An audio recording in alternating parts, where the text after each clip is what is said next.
C'est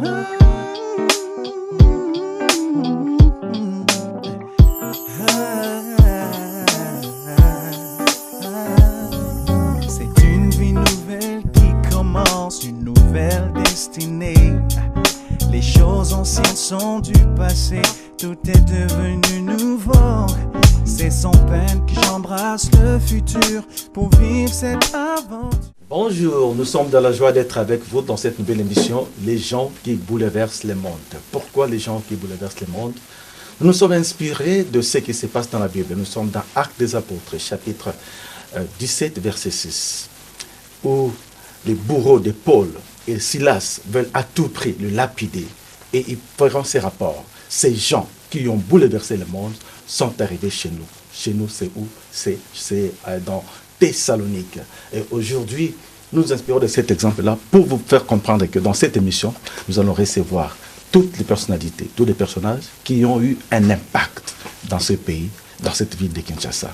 Voilà pourquoi aujourd'hui nous avons l'honneur de commencer par quelqu'un qui n'est pas le moindre, parce qu'il a eu aussi à avoir de l'impact, à bouleverser les dons sur le plan spirituel, sur le plan politique et sur le plan ecclésial. Il s'agit de notre bien-aimé, l'évangéliste Jean-Oscar Kijamina Kiwila. Il nous a fait l'honneur de nous recevoir dans son bureau afin que nous démarrions avec lui cette première émission, Les gens qui bouleversent le monde. Mes respects honorables. Bonjour. Je suis un peu embarrassé, je ne sais pas. Je dois vous recevoir dans cette émission comme pasteur, comme évangéliste, comme homme politique, ou bien comme homme d'affaires, parce que vous êtes aussi homme d'affaires, vous êtes le patron d'une chaîne de télévision. C'est toujours la même personne que vous recevez, qui examine en tant que serviteur de Dieu, en tant qu'homme politique, en tant que tout ce que vous êtes en train de dire, en tant que frère en Christ. Je suis la même personne. Tout dépendra de questions que vous aurez à poser, pour lesquelles les téléspectateurs attendent avec assiduité ce que nous allons dire à cette émission. C'est très important parce qu'aujourd'hui, nous allons aborder un thème assez alléchant, le chrétien et la politique. Et ce n'est pas par hasard que nous sommes tombés sur l'évangéliste Jean-Oscar Kijamina Kiwila, parce que lui, il a des tentacules dans tous ces domaines-là. Alors, la Bible nous montre Jésus comme étant 100% Dieu et 100% homme. Alors, vous, quand vous dites que vous êtes aussi politicien, vous êtes aussi serviteur de Dieu, est-ce que vous êtes 100% politicien, 100% homme de Dieu, 100% businessman ou comment? Je pourrais répondre à cette question. Nous sommes des Congolais. Et en tant que Congolais, nous avons des tribus. Il y a ceux qui sont des Yansi, qui sont de Ngwaka. Est-ce qu'on peut poser une question à quelqu'un de savoir, vous êtes 100% Congolais ou vous êtes 100% Ngwaka? Parce que je vous dirais à quelques mots que je suis 100% chrétien, un enfant de Dieu, et tout le reste ne sont que des fonctions que nous assumons, qui ne sont que des fonctions passagères. Donc, je suis serviteur de Dieu, je suis un homme politique, je suis un homme d'affaires, je fais tout en tant que chrétien. Alors moi-même, je suis très très flatté parce que je vous ai déjà eu comme boss entre 2001 et 2004. Je crois 3 ans durant, et j'ai été votre directeur de programme, et je suis parti un peu de là. Est-ce que vous avez encore une rancœur contre moi aujourd'hui? C'est la première fois qu'on se retrouve face à face, depuis que je suis parti de la RTP. Non, la première chose, vous devez savoir que la vie est faite de rencontres et de séparations. Ce qui est mauvais, c'est la division, mais la séparation est normale. Même dans des familles où nous sommes nés, nous nous sommes séparés avec nos frères.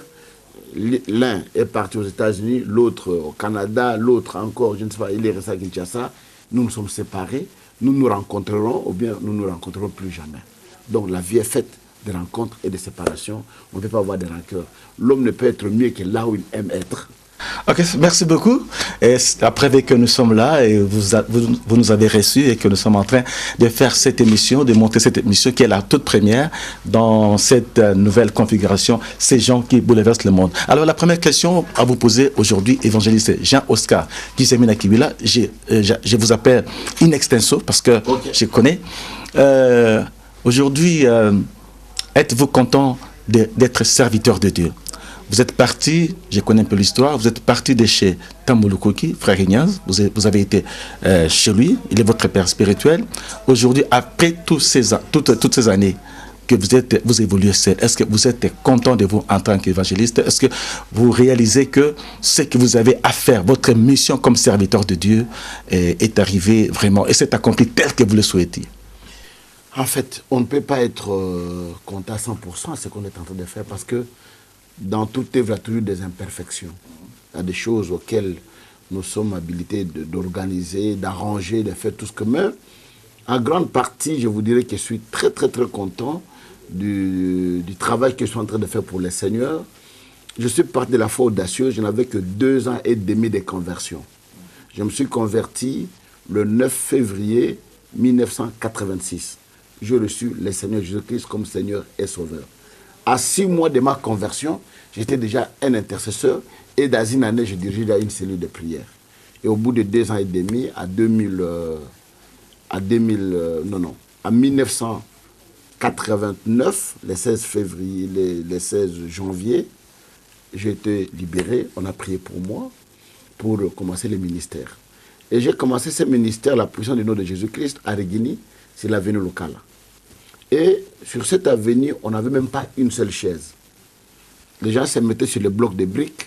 Et après, nous sommes partis ramasser une carrosserie de vieilles véhicules qu'on avait jetées à Mbinza, à Saint-Luc. Qu'on a démonté les planches qui étaient dans cette carrosserie pour que nous puissions fabriquer le premier banc que nous avons pu faire dans le ministère. On n'avait même pas une seule chaise, on n'avait même pas de tam-tam. Et si aujourd'hui nous sommes arrivés là où nous sommes arrivés, ce n'est pas donné à tout le monde. Il faut que la main de Dieu soit avec vous. Est-ce que vous attendiez à être si élevé à ce niveau-là pour être vraiment un des intellectuels, un des poids lourds dans le domaine de l'Église? Non, je ne m'y attendais pas parce que ce que Dieu cachait en nous, ce n'était pas visible. Et personne ne peut nous donner la chance qu'aujourd'hui nous serions ce que nous sommes aujourd'hui. Et à travers mon ministère, j'ai dit aller à travers le monde annoncer l'évangile. J'ai fait des grandes croisades à travers le monde, au moins dans 19 stades de football. J'ai dû visiter au moins 55 pays dans lesquels je suis allé visiter pour annoncer la parole de Dieu. Et mon ministère aujourd'hui a au moins 70 églises à travers le monde, aux États-Unis, Côte d'Ivoire, Paris, Belgique, Suisse, Londres, et Congo-Brazzaville, en Angola, à Kinshasa, dans toutes les provinces, nous sommes installés. Ça veut dire que de la manière dont nous sommes partis, c'est que nous sommes arrivés aujourd'hui, on peut dire que la main de Dieu a été avec nous pour qu'on arrive là où on est arrivé, sans partenaire, sans argent, d'une famille pauvre, on n'a rien, mais avec la grâce de Dieu, nous avons essayé de surmonter les obstacles pour arriver là où on est arrivé. Donc nous disons merci au Seigneur. Mais à vous entendre parler, c'est comme s'il s'agissait là d'une autosatisfaction. L'évangéliste Jean-Oscar Kibila est très content de ce qu'il a produit déjà comme ministère, comme travail. Cela veut dire que c'est fini, vous êtes arrêté là? Non, non, vous savez, dans la vie, quand vous dites que vous êtes satisfait à 100%, donc vous ne pouvez plus rien faire. Il y a encore beaucoup de choses qui restent à faire. Nous n'avons pas encore construit, on se bat. Et nous avons encore des projets de grandes croisades à travers le monde. L'année prochaine, j'ai une campagne au stade de l'Angola. Et nous avons beaucoup d'autres choses à faire. On ne pouvait jamais être satisfait à 100%. Il y a beaucoup de choses qui restent encore à faire. Alors, c'est très important. Alors, votre relation avec votre père spirituel, Ignace Tambolo Koki, on ne vous voit plus ensemble de très souvent. Non, c'est parce que je voyage beaucoup. D'ailleurs, je pense qu'un de ces 4 matins, je serai chez lui. Dès que je suis arrivé de l'Europe, je suis arrivé, je n'ai pas eu le temps d'aller voir mon père. J'essaie de faire, qu'est-ce que je pourrais faire pour lui. Je suis allé, j'ai envoyé les enfants déposer ce qu'on pouvait, parce que je ne pourrais pas m'en passer de lui. Impossible. C'est un monument pour moi, et c'est un père pour moi biologique, pour moi spirituel. Il est tout pour moi dans ma vie. Ce que je vis aujourd'hui, ce que je suis aujourd'hui, c'est grâce à lui. Ce n'est pas grâce aux études que j'ai faites dans ma vie, mais c'est grâce à l'évangile que lui m'a donné que je sois ce que je suis aujourd'hui. Mais il y a comme un cheveu dans la soupe lorsqu'on parle de Jean-Oscar Kibila, surtout que actuellement vous dites que vous avez au moins 77 églises à travers le monde, mais on se rend compte que vous n'avez pas, vous êtes toujours locataire, vous n'avez pas un siège. Mais comment expliquer cette situation après autant d'années? Vous êtes toujours dans la concession de Maître Toro, vous êtes locataire. Ça, est-ce que c'est une vision ou tout simplement, vous n'y pensez pas du tout? Parce qu'il y a des églises qui sont venues après vous, il y a maintenant des grands temples. Non, après, je vous dirais une chose que quand on résout une équation qui semble être difficile, on commence d'abord par les exercices qui sont faciles. C'est-à-dire que nous avons pensé avoir d'acheter des terrains, des parcelles et construire des petites églises que nous avons à travers la ville. À Anjil, nous ne sommes pas locataires. À Massina, nous ne sommes pas locataires. À Livoul, nous ne sommes pas locataires. À Matete, à Kimbanseke, nous ne sommes pas locataires. La RTP. Non, je vous explique. Je vous explique. À Rigini, à Mbinsa, là-bas, nous ne sommes pas locataires. À Boma, on n'est pas locataire. À Moine, on n'est pas locataire. À Angola, on n'est pas locataire. À Lubumbashi, on n'est pas locataire. Nous avons d'abord acheté toutes les parcelles qui nous semblaient à payer 50 000, 20 000, 30 000. Et maintenant, nous nous sommes concentrés pour les grands terrains que nous avons achetés à plus de 250 000 $, rien que les terrains. Et là, nous nous focalisons pour la construction. Donc, chaque chose a son temps. Et en plus, vous devez savoir que tout ce dont vous parlez, qui ont construit, c'était focalisé à la construction. Moi, je m'étais focalisé plus dans l'évangélisation.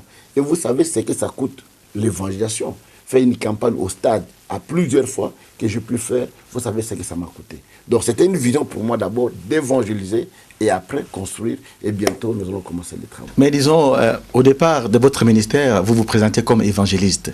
Plusieurs années après, vous êtes toujours évangéliste. C'est comme si on n'avait plus rien d'autre à donner. Et pourtant, il y a ceux qui sont venus après vous, qui sont devenus des grands prophètes, des bishops, des archibishops. Vous êtes toujours évangéliste. Est-ce que cela traduit-il une certaine stagnation de votre ministère ou tout simplement c'est un choix? Non, ce n'est pas un choix, ce n'est pas aussi une stagnation du ministère. Mais la seule chose, c'est l'appel que Dieu m'a fait. Je suis appelé comme évangéliste. Ce n'est pas en fonction des grades que mon ministère va évoluer, mais c'est en fonction de l'appel et de ce qu'ils sont en train de faire. Je sais qu'il y a beaucoup de gens avec qui on a commencé, qui étaient des évangélistes, qui sont devenus des pasteurs, après ils sont devenus des apôtres, après ils sont devenus des docteurs, après prophètes, après bishops, après archibishops, après ainsi de suite. Chacun a sa vision. Mais moi, je ne vois pas ce qui pourrait changer aujourd'hui dans ma vie si je serais appelé bishop. Si je serais appelé pasteur, si je serais appelé, je ne sais pas, docteur ou quoi que ce soit, je suis fier d'être appelé évangile parce que c'est l'aide de ministère dans la Bible parmi les 5. Donc, ce qui me préoccupe plus, c'est le travail que j'ai fait en tant qu'évangéliste. Alors, quel est le meilleur souvenir de votre ministère jusqu'à aujourd'hui? Tout ce que je vis, c'est le meilleur souvenir. Parce que je vous ai dit, je viens de néant, de nulle part. Ce que je suis, c'est le ministère. Qu'est-ce qui ne marche pas? Les mauvais souvenirs? Les mauvais souvenirs de mon ministère, j'ai toujours regretté des fois d'avoir eu beaucoup d'églises. Mais comment ça? C'est la croissance, non? Oui, ce n'est pas... oui. C'est-à-dire que j'ai eu beaucoup d'églises et plusieurs n'étaient pas imprégnés dans la vision que j'avais. Donc, j'ai vu qu'il y a des gens qui ne travaillent pas dans la vision. C'est ce que j'ai toujours regretté. Mais dans le reste, je pense que je suis content. Vous avez un dauphin? Est-ce qu'un jour, vous pensez qu'un jour, avec l'âge... Pas un dauphin, j'ai beaucoup de dauphins. Donc, tous les enfants qui sont là, ce sont des dauphins. Et celui que Dieu dira un jour, que c'est lui qui va prendre cette relève. Mais c'est lui que vous-même vous donnez le plus comme étant les favoris, comme étant... Non, je donne la chance à tout le monde. Je donne la chance à tout le monde, que tout le monde puisse se battre, tout le monde puisse faire quelque chose à qui Dieu pourrait plaire. Ce n'est pas moi choisir un dauphin. Parce que ce n'est pas une... Si tu me demandais l'héritier de mes activités, de ce que je fais, là je vous dirais, je donnerai à tel fils, à tel de mes filles. Mais pour ce qui concerne l'œuvre de Dieu, c'est le patron de l'œuvre qui va se choisir, celui qui va continuer, faire la continuité. Vous n'avez pas un Jacques, un Jean, parce que Jésus avait Jacques, il y avait Jean, il y avait Pierre. Et ils sont nombreux. En tant que père, je suis content de tous les enfants qui travaillent avec moi, mais celui qui va se distinguer, c'est le Dieu qui les connaît.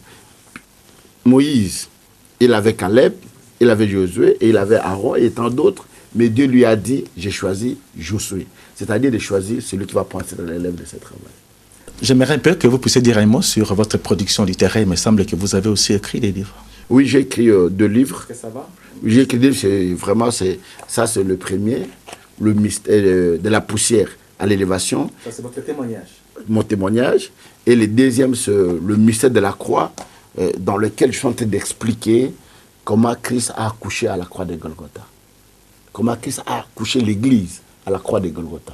Une femme va d'accoucher. Donc, comment Christ a donné naissance à l'Église, à la croix. À la croix de Golgotha. C'est intéressant. Accouche, il y a de l'eau, il y a la poche des eaux qui s'ouvre, et après le sang qui coule et l'enfant qui va sortir par la suite. Et de même Christ à la croix de Golgotha, quand on a percé la flèche, d'abord l'eau était sortie et le sang, pour démontrer qu'à la croix, Christ a accouché l'Église qui doit être sainte. Et quand vous lisez ces livres-là, il y a beaucoup trop de révélations. Voilà pourquoi il n'y a plus même un exemplaire. J'en ai plus. Tout est parti.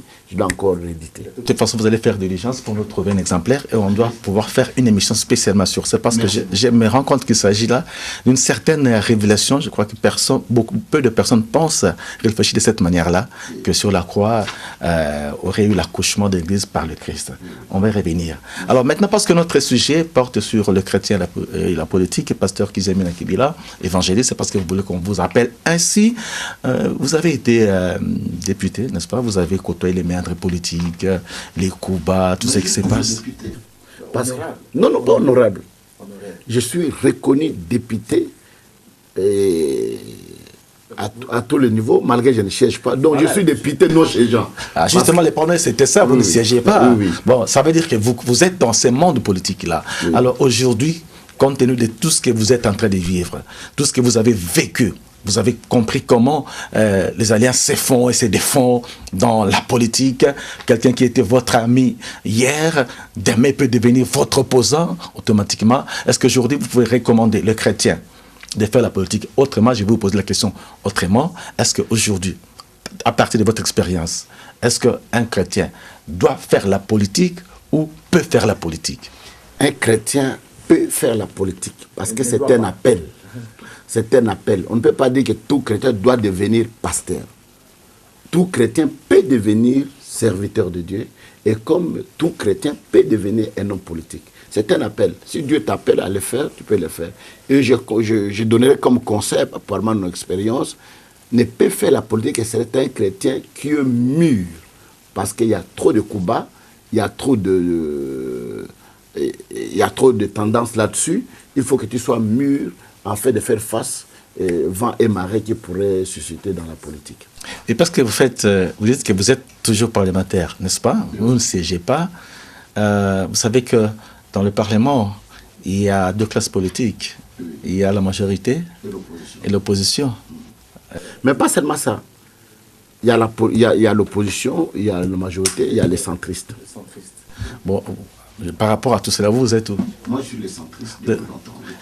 Ni à gauche, ni à droite. Je suis au centre. Donc, c'est nous qui essayons un peu de balancer pendant le vote, de voir de quel côté la position est certaine. Et c'est à ce moment-là que nous donnons notre appui. Ah bon, par rapport aux enjeux actuels de la politique, sur le plan politique, quelle est votre lecture de ce qui se passe dans notre pays actuellement avec les élections qui ne pourraient pas avoir lieu cette année? Parce que vous êtes centriste, est-ce que vous appuyez ou... Seulement que si nous n'avons pas des élections, ce n'est pas la volonté des hommes qui gèrent le pays. Parce que 6 ans durant, on ne dirait pas qu'on est à l'impossibilité d'organiser des élections, alors qu'en 2006, 5 ans après, on a organisé des élections. Et pourquoi pas, de 2011 encore organiser des élections? C'est la volonté des hommes qui ne veulent pas qu'on puisse organiser des élections. Quels hommes? Ceux de l'opposition, ceux de la... Tous sont ensemble. Parce que de l'opposition, dès que le montre un pain, il abandonne cette casquette d'opposition, il se jette dans la majorité. Tous ensemble. Donc c'est la classe politique congolaise qui est médiocre, qui ne sait pas ce qu'on est en train de faire et qui n'ont pas de vision, mais qui ont des visées, qui fait que nous puissions arriver là où nous sommes arrivés. Si tous étaient d'accord, on pourrait faire les élections. Mais à l'heure actuelle, vous pensez qu'il y a une partie qui bloque plus que l'autre?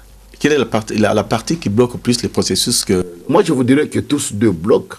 Parce qu'au stade où on était arrivé, disant qu'il faut qu'on ait des élections, avec les dialogues qu'on a pu faire, ça aboutit à quoi? Pourquoi on est parti au dialogue? Parce que ceux qui étaient dans l'opposition voulaient aussi être à la mangeoire. C'est tout. C'est pour ça qu'on est parti au dialogue. Et la preuve est là, c'est que nous vivons aujourd'hui. J'ai fait un discours une position des hauts conseils des églises de réveil dans lesquels je me trouve président, que je fais un discours dans lequel j'ai dénoncé des problèmes de débauchage, des tristes mémoires des temps de Mobutu que nous vivons aujourd'hui. C'était une sonnette d'alerte, mais que les gens n'ont pas suivi. Et nous le vivons aujourd'hui. Nous le vivons aujourd'hui, c'est que la politique, dont les politiques congolais, n'a pas encore atteint une certaine maturité. Les gens ne travaillent plus pour le peuple, mais ils travaillent pour leur propre ventre. Et les conséquences, c'est le peuple qui en pâtit aujourd'hui. Même quand quelqu'un passe à la télévision, il parle au nom du peuple. Mais au nom de quel peuple est-il en train de parler? Il parle à son propre nom. Et dès qu'il arrive à ce stade, parce que j'ai vu tous ces gens qui sont au pouvoir, j'ai vu comment ils tournent à la télévision. Les élections ou rien. Nous sommes prêts à mourir. On va marcher sur nos cadavres. Mais aujourd'hui, ces gens-là encore peuvent parler ainsi. Non, parce qu'ils ont trouvé leur gain de cause. Voilà pour dire que la situation politique congolaise n'est ni pour la majorité ni pour l'opposition. Tous ensemble veulent être à la mangeoire. Mais vous êtes serviteur de Dieu. Qu'est-ce que vous dites à la population pour que la population s'imprègne un peu des réalités politiques? Parce qu'on a un peu l'impression qu'aussi la population, et aussi les chrétiens que vous dirigez dans vos églises, dans les églises, pour eux, c'est comme s'il y a une nette séparation entre ce qui se passe politiquement et l'église. C'est comme s'ils sont sous le principe à César ce qui est à César. Non, c'est nous qui avons mal enseigné. Nous avons très mal enseigné l'évangile au peuple congolais. Nous leur avons dit de ne pas s'occuper de la politique et nous sommes arrivés là où nous sommes arrivés. Et je leur dirais que ne s'occupant pas de la politique, c'est l'Église qui souffre plus. Parce que vous, tout le jour que vous venez à l'Église, vous verrez les gens qui font des colonnes là pour quémander, pour avoir un peu de morceaux de pain. D'où nous devons nous imprégner de la politique. Dit-on, si tu ne t'occupes pas de la politique s'occupera de toi. Et d'ailleurs, dans la vie, toute personne, à son degré de vie, fait la politique. La maman à la cuisine fait sa politique de la cuisine. Le papa fait sa politique au niveau du quartier, ainsi de suite. Donc, chacun fait la politique. Mais la politique active que nous sommes en train de faire aujourd'hui, pour moi, je n'ai jamais trouvé le mal. On m'a dit, il y a un passé qui disait que non, voilà, les passés qui avaient les patins à politique, ils revenaient à l'église. Mais la politique n'est pas une carrière. C'est ça le mal des Congolais. Ils pensent que quand il est ministre, il doit demeurer ministre. Non, la politique, c'est un mandat. On te donne un mandat de confiance, tu exerces pendant 5 ans, tu termines. Si tu étais professeur de l'université, tu rentres auditoire pour faire le cours. Si tu étais mécanicien, si tu étais homme d'affaires, si tu étais pasteur, après avoir joué ton rôle, tu peux rentrer dans l'activité primaire que tu faisais à temps. Donc ce n'est pas le fait que j'étais en politique et aujourd'hui que je ne cherche pas, que c'est un péché. Non, ce n'est pas un péché, c'est un mandat que j'avais et que je finis. Est-ce que ce mandat-là, en tant que politicien, en tant que député, n'a pas perturbé votre ministère en tant qu'évangéliste? Parce qu'on s'est rendu compte qu'il n'avait plus, en ce moment-là, du tout, il n'avait plus du tout de grands rassemblements que vous avez l'habitude de faire. Vous étiez tellement concentré sur le politique. Il n'avait plus... Chose, hein. Attends, Godet, nous avons des pasteurs qui sont des médecins, qui vont du matin au soir, tous les jours, 365 jours sur 365 jours, il est appelé. Mais un député ne travaille que 3 mois. Et pendant les 3 mois, peut-être ils peuvent changer seulement 12 séances. D'ailleurs, on disait la fois passée, hein, la rentrée parlementaire, ils n'ont que 8 séances pour les 3 mois. Et pendant tout le temps, qu'est-ce que vous avez à faire?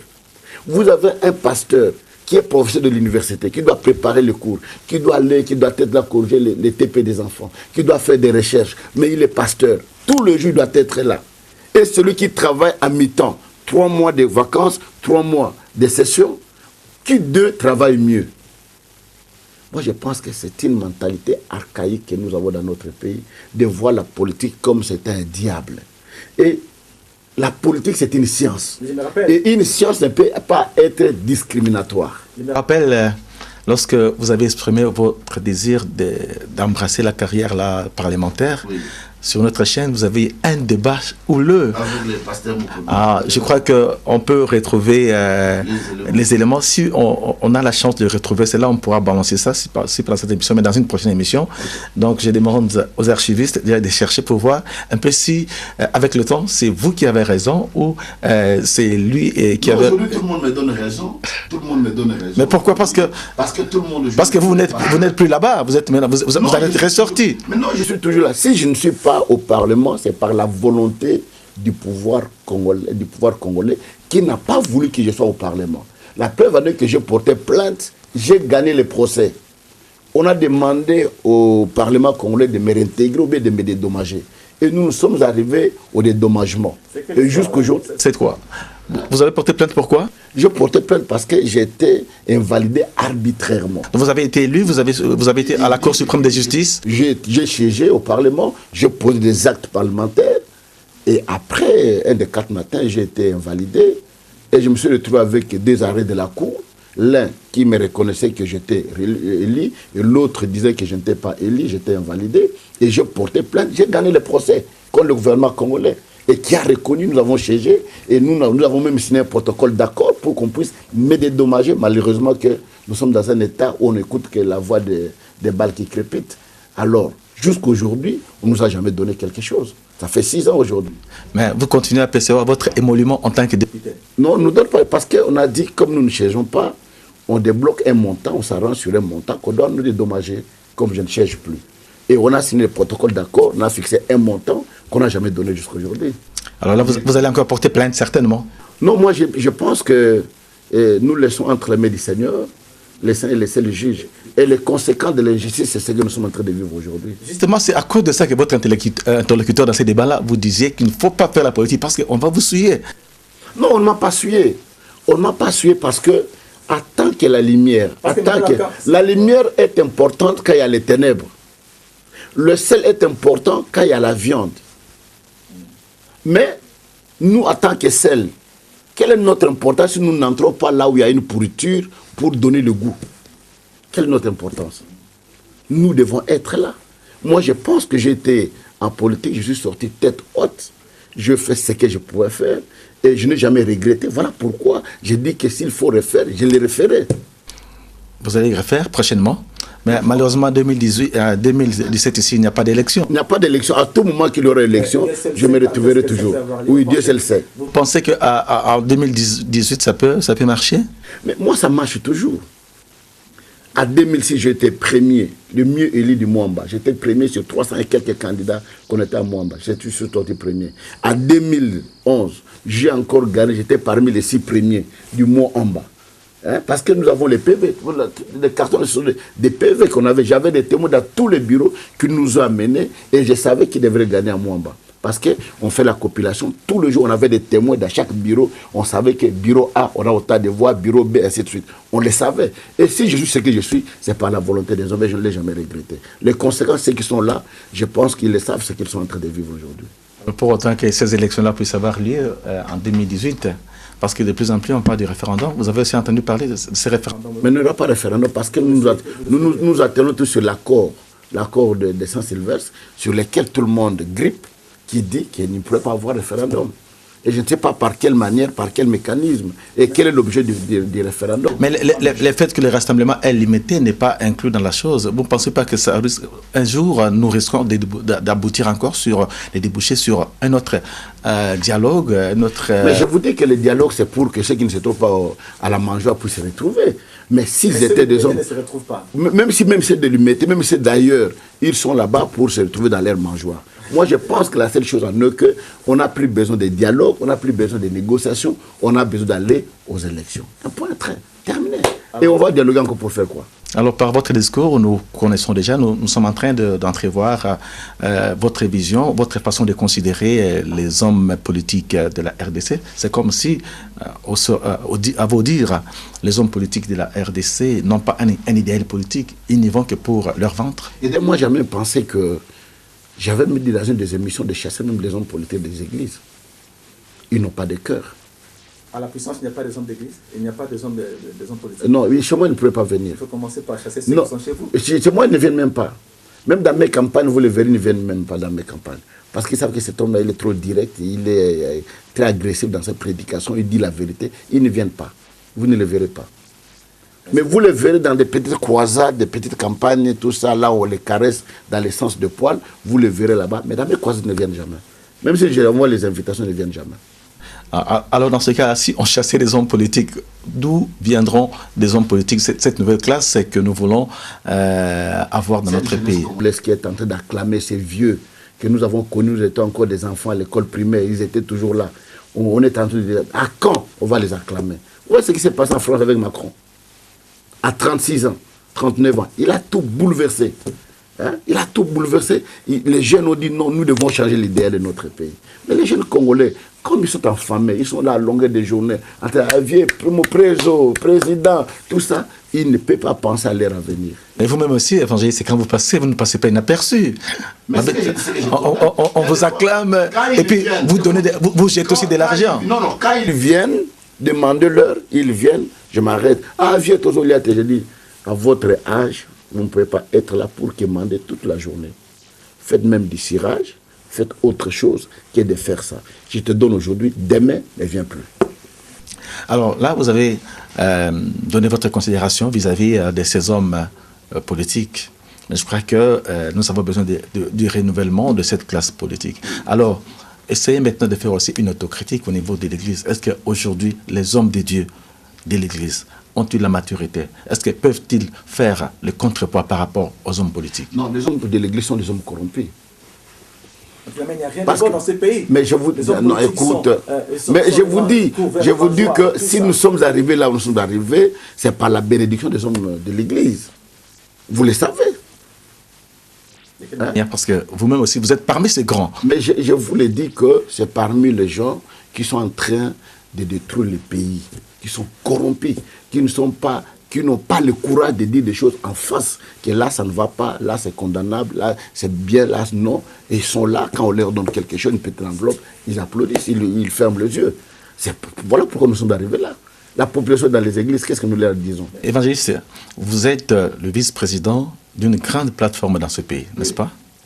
Et quand vous dites cela, ça veut dire que vous vous jetez la tomate pourrie à vous-même, c'est que vous aussi, vous êtes de ceux-là. Quand vous faites une autocritique, vous ne pouvez pas, quand je montre aux gens un doigt, il y a 3 doigts qui me retournent. C'est-à-dire quand je parle des hommes politiques en tant qu'hommes politiques, ou bien quand je parle des hommes de l'Église en tant qu'hommes de l'Église, nous nous retrouvons. Mais vous devez savoir que dans chaque règle, il ne manque jamais d'exception. Il ne manque jamais d'exception. Abraham dit à Abraham, je vais détruire Sodome et Gomorrhe. Il dit, mais vas-tu détruire tous ceux qui y habitent? Si tu trouvais 50, si tu trouvais 10, je ne détruirai pas. C'est-à-dire qu'en tout ce qu'on pourrait faire, il y a des gens quand même qui sont sincères, innocents, honnêtes, qui marchent dans la vérité. Mais la majorité des hommes de Dieu de notre pays, ce sont des hommes corrompus. Alors, sur le plan spirituel, s'il faut comparer l'homme de Dieu aujourd'hui et l'homme politique, qui est supérieur? Chacun est supérieur dans la fonction qu'il fait. Si je vais dans le bureau du ministre, dans son bureau, il est supérieur par rapport à moi parce que c'est son bureau. Quand il vient à l'église, c'est moi qui suis supérieur parce qu'il va à l'église en tant que sacerdoce et sacrificateur, c'est moi qui lui impose la main. Alors, pourtant, dans la Bible, nous voyons Melchisédek devant Abraham. Melchisédek, lui, il était supérieur, spirituellement, il était supérieur. Ce n'est pas Abraham qui avait donné le premier, c'est beaucoup plus Melchisédek, affichant sa supériorité, qui a donné du pain et du vin pour dire que c'est moi le supérieur. Donc c'est le supérieur qui bénit l'inférieur. Or, un homme de Dieu est investi de l'autorité, est investi de l'autorité de la part de Dieu, le sacerdoce. Tout ce gens-là passe par l'Église. Donc, de mon point de vue, je pense que vous, en tant qu'homme de Dieu, vous êtes supérieur. Mais je vous dis, quand nous déclarons, nous sommes supérieurs parce que c'est nous qui imposons la main. Oui. Mais quand je vais dans le bureau d'un ministre, je vais dans le bureau d'un chef de l'État, dans son bureau, c'est lui qui est le chef. Et je vais exercer mon autorité s'il s'agit de prier pour lui. Mais dans la fonction administrative qu'il occupe, il est supérieur à ce qu'il est parce qu'il a la signature. Alors, est-ce que vous pensez aujourd'hui que les hommes politiques qui nous suivent maintenant en RDC, est-ce qu'aujourd'hui, les hommes politiques ont-ils confiance en vous, les pasteurs, en nous, les serviteurs de Dieu? Ils n'ont pas confiance en nous. Parce qu'ils nous voient quémander du matin au soir. Ils nous voient tourner les pouces. Ils nous voient à tout moment. Ils nous voient croupir les chines dans leur bureau. Comment ils doivent nous donner la considération? Ils ne peuvent pas. Est-ce qu'il n'y a pas d'élit dans ce pays? Il y a toujours une réserve de l'Éternel quelque part, peut-être que nous ne connaissons pas. Il ne peut pas manquer. Il y a une réserve de l'Éternel quelque part. Mais j'ai honte des fois de voir les comportements de nous qui sommes serviteurs de Dieu. Si nous n'avons pas le courage de dénoncer ce qui se passe, de ce que les gens vivent, Et nous fermons nos bouches parce que nous trouvons notre gain de cause d'ici là. Là, vraiment, je suis... c'est vrai de moi. C'est quand même intéressant cette analyse que vous faites des hommes de Dieu. Mais pourtant, lorsque nous voyons les hommes de Dieu dans cette vie-là, ils attirent la foule. Et ils ont de l'onction. Dans les chaînes de télévision, nous voyons des témoignages, des miracles que vous opérez. Et que des foules que vous drainez aujourd'hui. C'est la foule qui fait de quelqu'un serviteur de Dieu ou bien le miracle qui fait de quelqu'un serviteur de Dieu. Parce que la Bible dit, je dirais aux uns, mais il y a des sectes qui attirent des centaines de milliers de gens, mais qui ne sont pas dans le Seigneur. Ce n'est pas la foule qui fait des noms de Dieu serviteurs de Dieu. D'abord, un homme de Dieu par son comportement, par sa façon d'être, par son message, par son témoignage, qui démontre qu'il est serviteur de Dieu. Pas par la foule qui l'attire, non pas par les miracles qu'il accomplit. Non, les diables se font les miracles. Les diables se font, ça, on le sait. Donc ça veut dire que parmi ces serviteurs de Dieu aujourd'hui, il y en a aussi qui sont des serviteurs du diable. Il ne peut pas manquer. On ne peut jamais voir le vrai sans voir le faux. Est-ce que vous êtes conscient aussi de l'infiltration de l'occultisme dans le milieu de l'Église aujourd'hui? J'ai reçu quelqu'un ici dans mon bureau. Ici. Mon directeur de cabinet là, toute l'église est au courant. Il est sorti là, on l'a hier, qui est venu me voir pour me dire, si tu viens chez nous, demain, lundi, on te donne 3 millions de dollars. Pour en faire quoi? Il dit, non, comme vous êtes en construction, vous n'avez pas d'argent, vous adhérez à notre science, demain, nous te donnons 3 millions, demain, à 14h, on te donne 3 millions de dollars en espèces. 3 millions. Mais il est là. Je demande à mes gens de sécurité de les sortir. Et je lui ai dit de ne plus venir ici. Il est sorti. Et je suis sorti, j'ai dit, vous voyez cet homme-là qui sort. Il est venu me proposer tel. Ah, il est parti. Ici, dans mon bureau. Ah, c'est quand même un exemple à suivre. Nous allons essayer nous sommes en train de cheminer vers la fin de cette émission, mais c'est intéressant. Je pense pas que nous puissions terminer tout aujourd'hui. Mais alors, par rapport à notre thème d'aujourd'hui, le chrétien et la politique, nous voulons analyser les cas de la RDC. Alors, que doit faire l'homme de Dieu aujourd'hui pour qu'il soit réconcilié sur le plan politique et sur le plan social, pour qu'il se redonne un peu cette valeur-là qu'il a perdue? Qu'est-ce que vous dites? Le message que j'ai donné à la campagne de 2015, nous devons rebâtir l'hôtel qui a été renversé.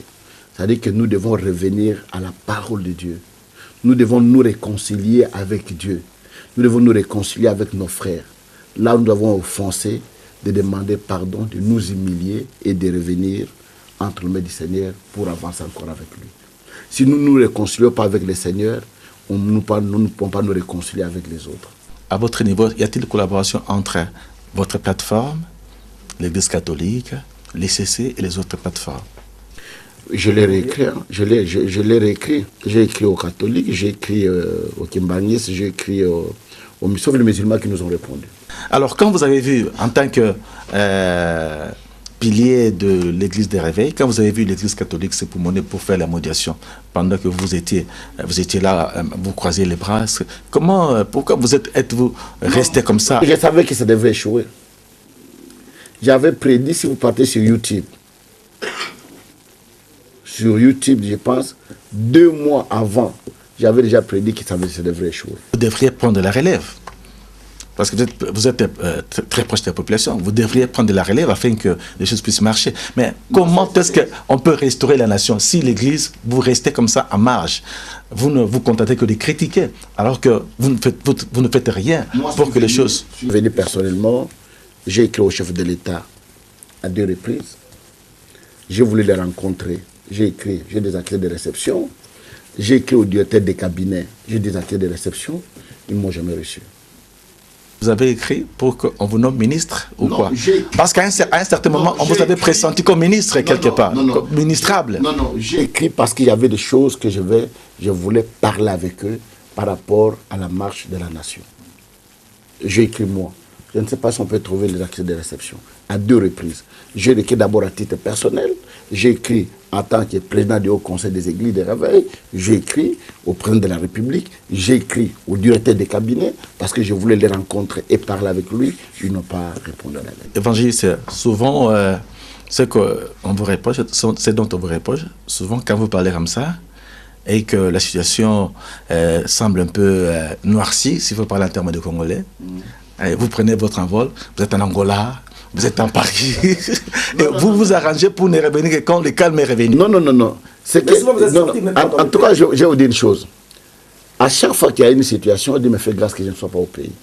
Voilà, la fois, non. Justement, quand je voyage, quand je voyage, il n'y a pas de ténèbres, il n'y a pas de nuages, je voyage calmement. Et quand les choses arrivent, je rentre au pays. Il y a des fois, je suis là et de dire que ma présence calme fait quand même la calmie dans le pays. Alors, parce que vous vouliez écrire au chef de l'État pour la situation de la nation, est-ce qu'on peut savoir ce que vous avez comme vision en tant qu'homme de Dieu sur le plan spirituel? Qu'est-ce que nous pouvons faire pour que la situation de notre pays soit jugulée d'abord spirituellement? Parce que c'est le spirituel qui commande le physique. Vous savez que j'ai dit une plateforme qu'on appelle Congo pour Christ. Oui, où nous prions pour que le Congo soit en Christ et que nous gênons pour ça, nous veillons sur le pays. Il y a des choses, on peut prier, mais il y a des choses que nous devons faire. Nous devons dissocier du spirituel et du physique. Donc, c'est-à-dire que pour moi, je pensais que à tout prix, je devais les rencontrer et se parler, proposer des pistes de solutions que moi j'avais dans mon cœur par rapport à la situation que nous vivons aujourd'hui. Alors aujourd'hui, si une ordonnance sortait en votre faveur comme ministre, oui, vous allez l'accepter? Non. Pourquoi? C'est une bonne façon de servir le pays. Ce n'est pas le temps pour moi aujourd'hui. Peut-être de même pas aujourd'hui. Alors donc, vous vous contentez de prier. Alors, ce n'est pas qu'on ne m'a jamais tenté ou bien qu'on ne m'a jamais approché. Mais je pense que ce n'est pas le temps. Moi, j'aime bien écouter le Seigneur. Je l'écoute et puis il me dit oui et je fais. S'il me dit non, je ne le fais pas. Même quand je suis allé au Parlement, si Dieu m'aurait dit que tu ne vas pas, je ne devais pas le faire. Parce que quand vous étiez au Parlement, on pressentait, il y avait des rumeurs comme ça que vous devriez devenir ministre ou tout simplement gouverneur de la ville à un certain moment. Ces bruits-là, ça court. C'est moi qui me trompe. Vous n'avez pas appris cela? Non, c'est des rumeurs de Congolais qui ils ont eu sur de telles rumeurs. Oui, les gens parlent sur de telles rumeurs. Par rapport à mon poids politique, parce que je représente quand même quelque chose dans ce pays. Nous avons la population derrière nous. Nous avons fait beaucoup de choses dans ce pays. J'ai construit une école en Ngaba. Ça, vous avez construit même avant de devenir député. Ça fait 30 ans. J'ai fait cette école, je n'avais que 23 ans. Mais il n'y a pas encore d'université qui s'est mise à Kibila. Peut-être avec l'État. Okay, bon. Avec l'État. Alors, nous vous donnons l'occasion maintenant de dire ce qui se passe dans votre église. J'ai appris que vous êtes en train de faire 50 jours. Oui. Donc, ça, vous allez fatiguer les gens avec non, chaque année, nous faisons une fois une édition de 50 jours de prière pendant les vacances pour préparer la rentrée des enfants, de nos familles, ceux qui viennent en vacances, et ainsi de suite, et l'état de notre pays. Chaque année, nous avons au mois de juillet, août, 50 jours de prière à laquelle nous nous soumettons à l'État. Vous n'invitez pas les hommes politiques pendant ces... Même si je les invite, ils ne viendront pas. Mais comment vous le savez? Mais je les ai toujours invités. Quand je fais des grandes manifestations, des campagnes, j'envoie des invitations, ils ne viennent toujours pas. Et je sais qu'ils ne viendront pas. Parce qu'ils n'accepteront pas que je leur dise des choses en face. Ils ne viendront pas. Voilà, merci beaucoup, très chers téléspectateurs. Nous sommes pratiquement à la fin de ces premiers entretiens. Ce n'est qu'un premier entretien dans cette émission, ces gens qui bouleversent le monde. Ça veut dire des gens qui ont marqué la ville, qui ont marqué le pays. Je crois que celui avec qui nous venons de parler, c'est aujourd'hui l'évangéliste Jean-Oscar Kizemina Kibila, qu'on appelle JO, n'est pas de montre dans ce pays. Il a l'impact et c'est un nom qui fait un peu rêver beaucoup de gens. Alors nous sommes entretenus aujourd'hui. Peut-être que vous avez des questions à poser. Je crois que essayez de nous envoyer ces questions par SMS. Ce n'est qu'une première partie. Je crois qu'il y aura la suite. Il y aura 10 parce que nous allons attendre un peu les réactions des gens par rapport à cette nouvelle émission. Alors, je vous donne l'occasion de bénir la nation et de bénir ceux que vous connaissez. Je bénis la nation congolaise. On peut choisir une femme. On peut choisir une voiture, on peut choisir les vêtements, on peut choisir une montre, on peut tout choisir. Mais la nation dans laquelle tu es né, on ne la choisit pas. Et tout ce qu'on ne choisit pas est sacré. Les parents, on ne les choisit pas, les parents sont sacrés. Et la nation, on ne la choisit pas, la nation est sacrée. Voilà pourquoi je veux bénir au nom de Jésus. Merci. Vous bénissez aussi notre chaîne. Je bénis Sango Malamu. Vous bénissez la RTP. C'est une émission avec laquelle nous collaborons très très bien. Et je bénis toutes les autorités de Saint-Malo. Merci, nous sommes donc à la fin de ces premiers entretiens dans cette nouvelle émission, Ces gens qui bouleversent le monde. Vous aussi, vous avez de l'impact dans n'importe quel secteur de la vie. Contactez-vous à ces numéros, contactez-nous à ces numéros pour que vous aussi, vous puissiez parler de ce que vous avez pu faire et de ce que vous pensez faire pour la transformation de notre société. Quant à moi, je suis de la joie de vous dire au revoir et de nous retrouver la fois prochaine. Que Dieu vous bénisse. Au revoir.